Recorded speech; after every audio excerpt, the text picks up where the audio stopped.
Que el Señor les bendiga abundantemente. Les habla su servidor, el sacerdote Padre Hugo Estrada. Pido al Espíritu Santo que nos ilumine para poder penetrar en la palabra de Dios.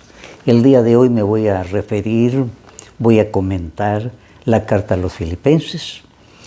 Voy a ir leyendo los pasajes principales y comentándolos también. Usted puede tener su Biblia abierta, le voy comentando qué pasajes estoy estudiando. Pablo comienza con un saludo, dice: Pablo y Timoteo, siervos de Jesús, escribimos esta carta a los que en la ciudad de Filipos pertenecen al pueblo de Dios. Así habla que aquí toma parte en esta carta también Timoteo. Timoteo era uno de los discípulos principales de Pablo. Él se había convertido también. Y aquí comienza Pablo con una oración. Dice: cada vez que me acuerdo de usted, doy gracias a mi Dios. Es muy justo que yo piense así de todos ustedes, porque les tengo mucho cariño y que participan conmigo de las mismas bendiciones, ya sea que esté en la cárcel o que me presente delante de las autoridades. Entonces Pablo comienza pidiendo bendición para los de filipenses, a quienes dirige esta carta. Aquí vamos a comenzar con una de las frases uno de los conceptos más bonitos de San Pablo, donde dice: para mí la vida es Cristo. ¿Qué quiere decir esto para Pablo? Del versículo 2 en adelante, siempre del capítulo 1, dice: hermanos, quiero que sepan que las cosas que a mí me han pasado han venido en realidad a ayudar a la predicación del mensaje de salvación. Toda la gente de Palacio y todos los demás saben que estoy preso y por seguir a Cristo. Y al ver que estoy preso, la mayoría de los hermanos se han animado a anunciar el mensaje sin miedo y con más confianza en el Señor. Es verdad que algunos hablan de Cristo por envidia y rivalidad, pero otros lo hacen con buena intención. Entonces, San Pablo nuevamente dice: miren, hermanos, yo estoy preso, pero estoy preso por predicarles el Evangelio. Así es que no se amilanen ustedes, proclamen la palabra de Dios. En el versículo 21 dice: porque para mí la vida es Cristo y la muerte es ganancia. Una de las frases maravillosas. Para mí la vida es Cristo y la muerte es ganancia. Nosotros decimos: ¡ay, la muerte! ¡Uy, la muerte! Pero cuando San Pablo ha tenido esa visión que le ha dado el Evangelio y la predicación de Jesús, para mí la vida es Cristo, es decir, vivir según Cristo y proclamar a Cristo, y cuando me llegue la muerte no me aflijo porque es ganancia. Qué bello tener este sentimiento. Muchas veces hay un sentimiento de miedo a la muerte. Para el cristiano, para mí la muerte es ganancia. Si estoy en Cristo, para mí viene lo mejor de mi vida, la glorificación. Dice San Pablo: quisiera morir para ir a estar con Cristo, pues eso sería mucho mejor para mí. Pero por otro lado, a causa de ustedes, es más necesario que yo siga viviendo. Así es que a mí me gustaría morir, dice, pero necesito predicar. Entonces por eso acepto seguir viviendo. Solamente esto: procuren que su manera de vivir esté de acuerdo con el Evangelio de Cristo. Y ese es nuestro examen. Vivo según el Evangelio, pero hay que conocerlo primero. Por eso lo estamos comentando. Las cartas son un comentario de lo que predicó Jesús. En el capítulo 2 dice San Pablo: no hagan nada por rivalidad, por orgullo, sino con humildad, y que cada uno considere a los demás como mejores que él mismo. Ninguno busque únicamente su propio bien, sino también el bien de los otros. Tengan ustedes la misma manera de pensar que tuvo Cristo Jesús, el cual, aunque era de naturaleza divina, no insistió en ser igual a Dios, sino que hizo a un lado lo que le era propio, y tomando la naturaleza de siervo, nació como hombre. Y aquí comienza a hablar de la humildad de Jesús, porque nos dice, mire, seamos humildes como Jesús. Él era Dios, y miren lo que hizo. Y aquí por eso dice de Jesús, al presentarse como hombre, se humilló a sí mismo por obediencia, fue a la muerte, a la vergonzosa muerte en la cruz. Por eso Dios le dio el más alto honor, el más excelente de todos los nombres, para que al nombre de Jesús doblen la rodilla todos los que están en los cielos, en la tierra y debajo de la tierra, y todos reconozcan que Jesucristo es el Señor, para honra de Dios Padre. Nos pide humildad, y para humildad nos pone como ejemplo Jesús. Miren, Él era Dios, y miren lo que hizo. Y por eso dice, mire, por eso Dios le dio el más alto honor, para que al nombre de Jesús doble la rodilla todos los que están en los cielos, en la tierra y debajo de la tierra. El nombre de Jesús, ante el cual doblamos toda rodilla, porque doblar rodilla ante Jesús es, Él es Dios hecho hombre y que me trajo la salvación. También les dice, ocúpense de su salvación. Esta expresión es interesante. Ocúpense de su salvación. Es el deber de todo cristiano. Nos ocupamos de tantas cosas, progresar en la vida, tener más dinero, tener posesiones, pero nos ocupamos de la salvación. Hay muchas personas que nunca piensan en su salvación, como que nunca fueran a morir. Ocúpense de su salvación con profunda reverencia, pues Dios, quien hace nacer en ustedes los buenos deseos y quien les ayuda a llevarlos a cabo según su buena voluntad. Háganlo todo sin murmuraciones ni discusiones, para que nadie encuentre en ustedes culpa ni falta alguna. Sean hijos de Dios sin mancha en medio de esta gente mala y perversa. Entre ellos brillan ustedes como estrellas en un mundo oscuro, manteniendo en alto el mensaje de vida. Así es que ocuparse de su salvación, primero estar seguros que hemos encontrado la salvación en Jesús, y después ser luz para los demás.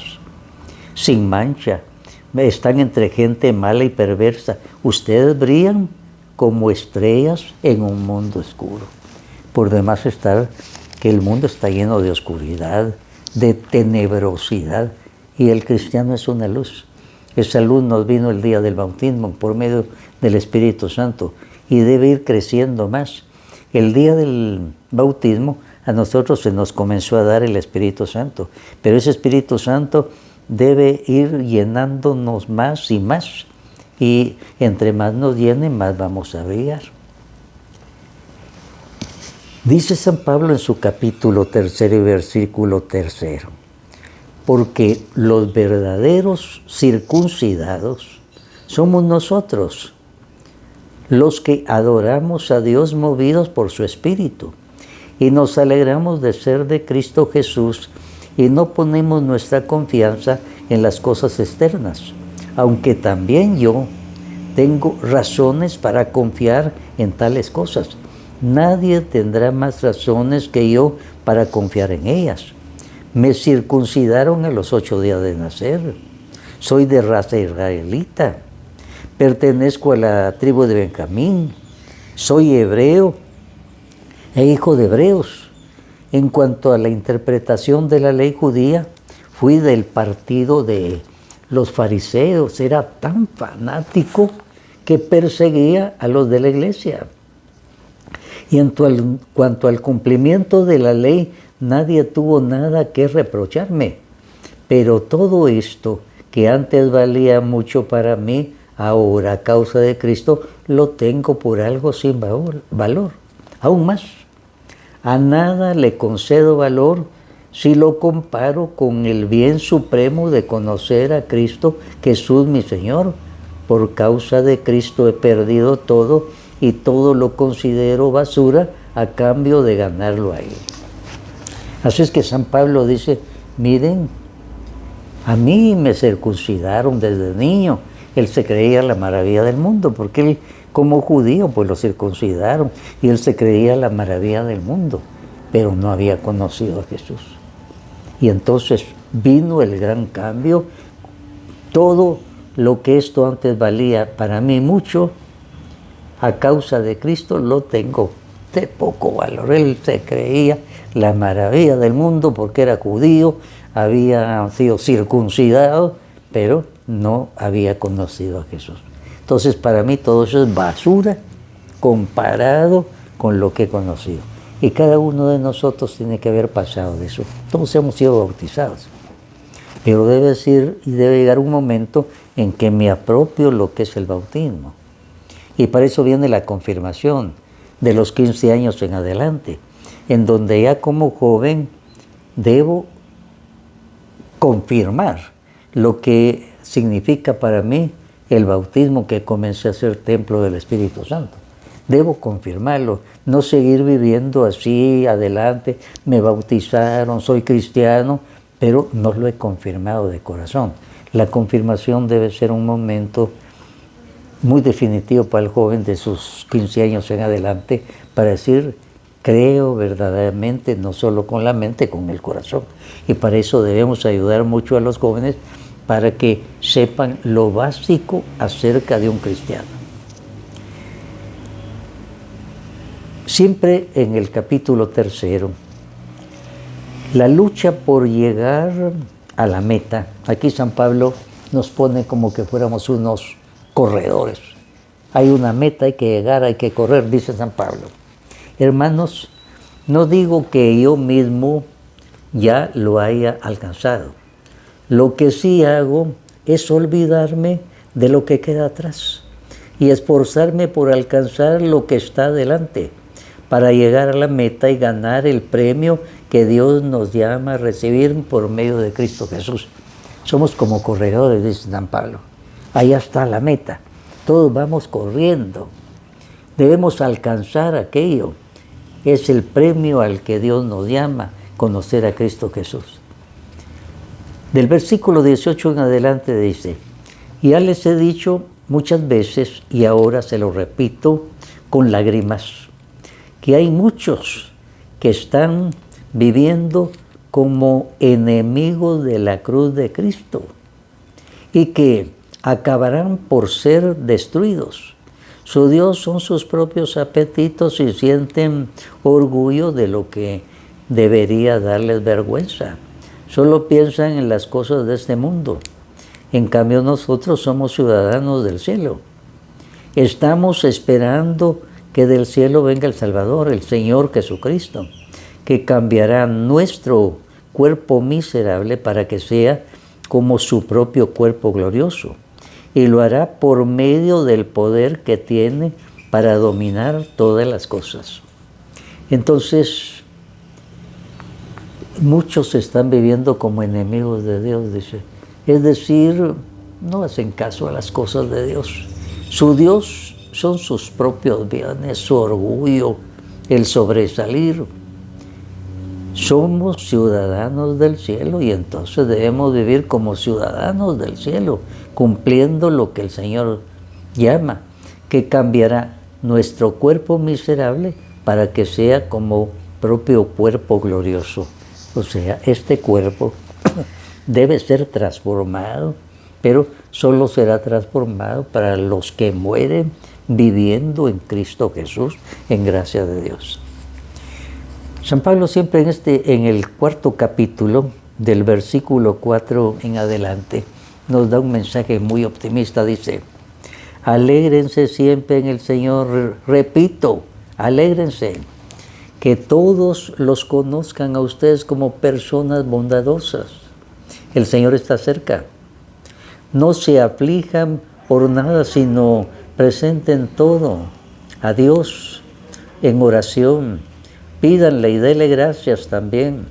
Así Dios les dará su paz, que es más grande que lo que el hombre puede entender. Y esta paz cuidará sus corazones y sus pensamientos, porque ustedes están unidos a Cristo Jesús. Así es que San Pablo nos dice, alégrense. ¿Por qué? Pero en el Señor, alégrense. ¿Por qué? Porque son personas bondadosas, el Señor está cerca.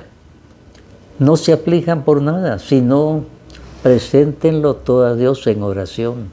Y así la paz de Dios va a estar en ustedes. Y esa paz cuidará sus corazones.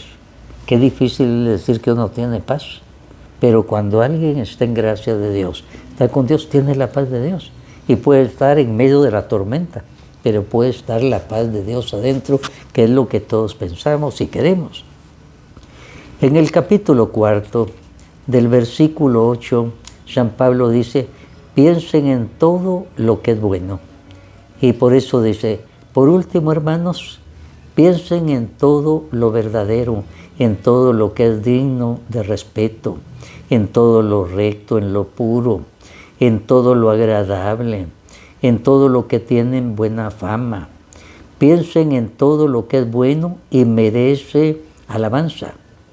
Pongan en práctica lo que les enseñé y las instrucciones que les di. Lo que me oyeron decir y lo que me vieron hacer, háganlo así, y el Dios de la paz estará con ustedes. Así es que piensen en todo lo bueno. Por último, hermanos, piensen en todo lo bueno, lo que es recto, lo puro, lo agradable a Dios.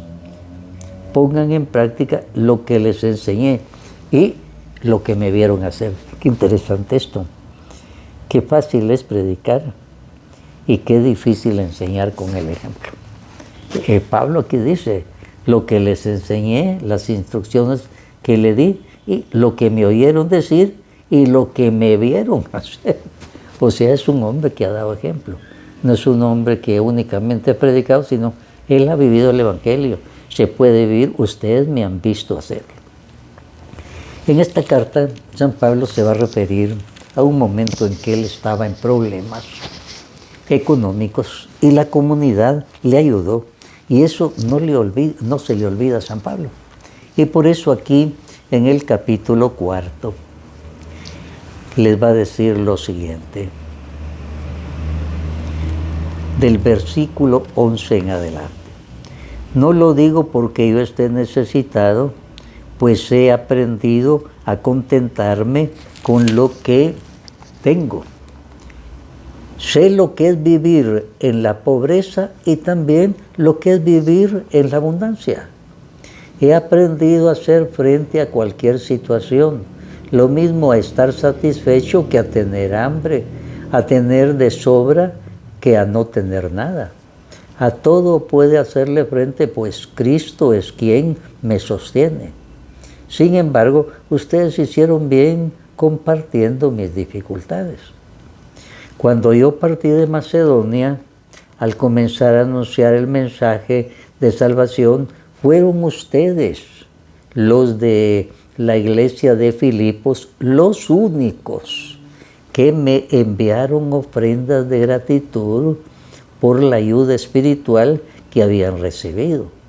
Pues incluso estando yo en Tesalónica, más de una vez ustedes me enviaron ofrendas para mis necesidades. No es que yo piense solo en recibir, lo que quiero es que ustedes lleguen a tener más en su cuenta delante de Dios. San Pablo, como dice él, llegó a tener dificultades económicas, pero los de Filipo le mandaron ofrendas generosas. Y en esto, creo que en nuestra iglesia hay mucha indiferencia con respecto a las ofrendas. El día domingo hasta hacemos mal en decir pongan la limosna. La palabra limosna no es adecuada. Limosna, limonero, entonces alguien empieza su moneda de 25 y pone ya dio. Es una ofrenda a Dios. Las cosas de Dios hay que sostenerlas entre todos. Una iglesia debe sostenerse por todos. La iglesia debe proyectarse en muchas formas, en la evangelización, la ayuda a los necesitados, las obras en favor de los que más necesitan, pero necesita estar respaldada por las ofrendas de los demás. Sería bueno que el día domingo usted no pensara en su monedita, que para no quedar mal ante los demás, que piense en Dios. Es usted a Dios quien le va a dar. La iglesia necesita de sus ofrendas porque la iglesia se tiene que proyectar a través de esas ofrendas. Ustedes examinen su iglesia, qué es lo que se hace por los demás.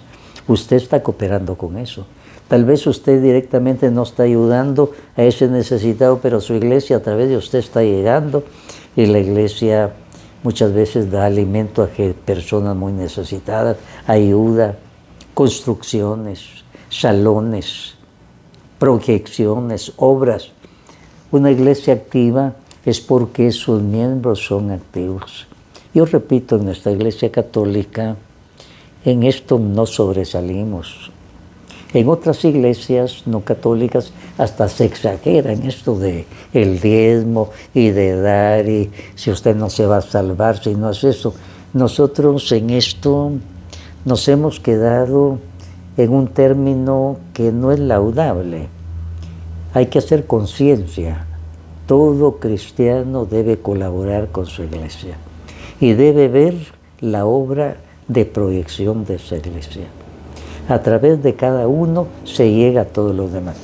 Piensen ustedes en unas iglesias que uno ve da lástima, las bancas se están quebrando, las ventanas rotas, hasta sucia se puede decir la iglesia. Ese es el reflejo de la iglesia. Es que somos pocos y pobres. Si aquí no se necesita que sean ricos, si todos aportan un poco, la iglesia va a estar mejor. Una iglesia no puede presentarse en una forma desastrosa como se ve, como les digo yo, bancas rotas, marcadas, sucias, iglesias sucias. Eso está indicando, esta comunidad no sirve. Esta comunidad no se ha concientizado de su deber de tener su iglesia bien presentada y que tenga una proyección social también. Es una iglesia de culto que no le agrada al Señor porque no han abierto sus corazones. Aquí no se está exagerando. Si alguien es pobre no se le está diciendo, pero el pobre, como la ancianita del Evangelio, él dio lo poquito y Jesús dijo, ella dio más que todos los demás, porque dio lo que le costaba. En nuestra iglesia entonces hay que hacer conciencia de esto. Yo veo que en esto falta mucho. Y cada uno de nosotros debemos preguntarnos cómo estoy colaborando yo con mi iglesia. Estoy animando, porque primero que sea una iglesia agradable, que los demás se sientan a gusto, que los demás puedan decir, nos estamos proyectando a los demás, que usted piense que es a Dios. Ahora, si el ministro se gasta esto, el Señor le va a pedir cuenta. Pero uno no debe pensar en eso, sino debe pensar bien, que se va a hacer bien. Además, toda iglesia tiene su grupo ejecutivo y a través de ellos se nota qué es lo que se está haciendo y se está compartiendo y vigilando para que todo se haga bien. Estimados hermanos, esta carta a los Efesios, a Filipenses, nos da tantas indicaciones bonitas, no para que las sepamos, sino para que las vivamos. Vivamos con gozo lo que el Señor nos propone en esta carta a los Filipenses, y el gozo del Señor va a estar en cada uno de nosotros. Que así sea para todos nosotros. Amén.